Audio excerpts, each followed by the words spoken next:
Media કર્મીઓ સાથે ઝપાઝપી કરી એમના બૂમ ખેંચી લઈ અને એમને બહાર કાઢવામાં આવ્યા। એમની સાથે યોગ્ય વર્તન કહેવાય નહીં, મીડિયાનો અધિકાર છે એનું રિપોર્ટિંગ કરવાનો। જીયા પાટણમાં કોંગ્રેસના વિરોધ દરમિયાન પોલીસ અને મીડિયા વચ્ચે બબાલ।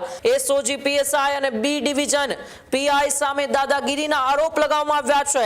હજુ સુધી તમે અમારી ચેનલને સબસ્ક્રાઇબ નથી કરી તો અત્યારે જ ન્યૂઝરૂમ ગુજરાતને સબસ્ક્રાઇબ કરો, ફેસબુક અને ઇન્સ્ટાગ્રામ પર ફોલો કરો।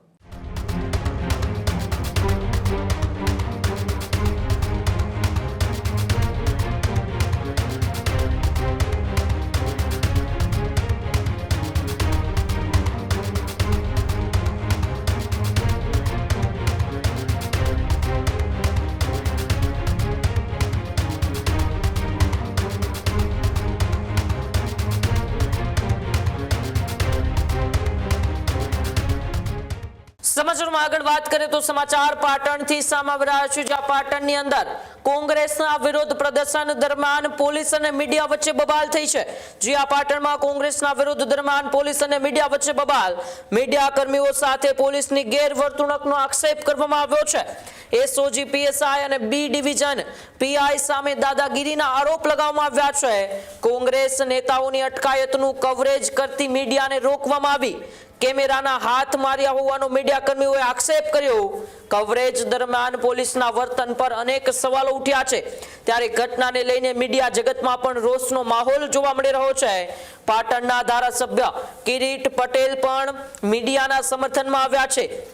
મીડિયા સ્વતંત્રતા પર હુમલો હોવાનું કોંગ્રેસનું નિવેદન સામે આવ્યું છે।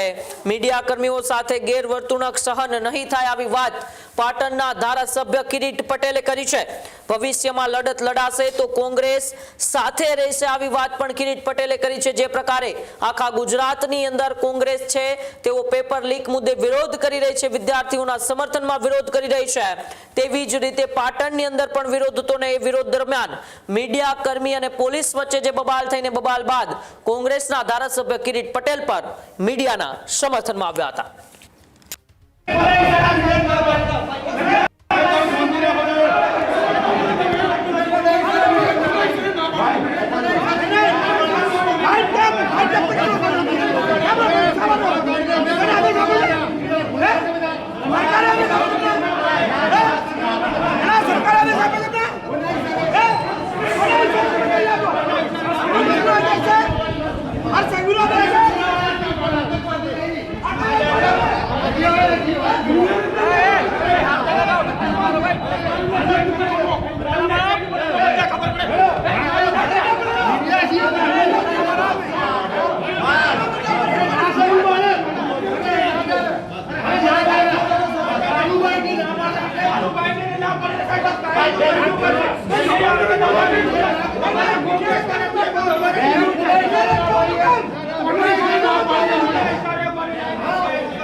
જો સૌથી પહેલાં તો શાંતિપૂર્વક રીતે આ કાર્યક્રમ ચાલુ હતો અને પોલીસ સ્ટેશનના હોલની અંદર મીડિયા દ્વારા અમારા સાથી ધારાસભ્ય ચંદનજી અને પ્રમુખનું ઇન્ટરવ્યૂ ચાલતું હતું।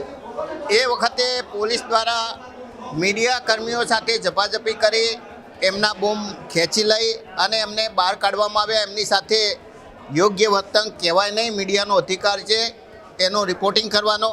પરંતુ ખબર નહીં પોલીસ કોના ઇશારે આ કામ કરી રહી છે। જે ચોથી જાગીર કહેવાય મીડિયા, એ લોકો સુધી આ વાત પહોંચાડવા ના માગે એના માટે પોલીસ દ્વારા જે વર્તન કરવામાં આવ્યું છે એ યોગ્ય નથી. આ બાબતે અમે ઉચ્ચ કક્ષાએ અને એસપીને પણ રજૂઆત કરવાના. ભાજપના ઈશારે કોઈ મીડિયા સાથે ગેરવર્તન કર્યું કે એ ભાજપના ઈશારે કરે છે કે કોના ઈશારે કરે છે, તમે મીડિયા તમે સક્ષમ છો, તમે એના માટે લડત લડી શકો છો. તમે જે પણ લડત લડવી હોય એમાં અમે તમારી સાથે છીએ. ખેડૂત ભાઈઓ છે ખેતરમાં ડ્રોન ઉડાવતા હોય છે ત્યારે આપણે એક પ્રશ્ન સતાવતો હોય છે કે જે આપણે અત્યાર સુધી જીપીએસ ટેકનોલોજીવાળા ડ્રોન વાપર્યા છે, જેથી કરીને મોબાઈલ ટાવર છે અથવા તો હાઈ ટેન્શન લાઇન પસાર થતી હોય, કોઈ વૃક્ષો હોય, ત્યારે જે જીપીએસ ટેકનોલોજીવાળા ડ્રોન છે એમાં ટકરાય અને ટ્રેસ થાય છે. પણ એગ્રીઓન લાવ્યું છે GNSS ટેકનોલોજી ડ્રોન, જેથી કરીને એ ડ્રોન છે એ કોઈ જગ્યાએ ટકરાય નહીં, પોતાની રીતે જ ડિસિઝન લે છે અને મૂવ થઈ જાય છે, જેથી કરીને GNSS ટેકનોલોજી ડ્રોન છે એ વાપરવાનો આગ્રહ રાખો. આ જ પ્રકારની તમામ અપડેટ જોવા માટે ન્યૂઝરૂમ ગુજરાતને લાઇક, શેર અને સબસ્ક્રાઇબ કરવાનું ભૂલતા નહીં.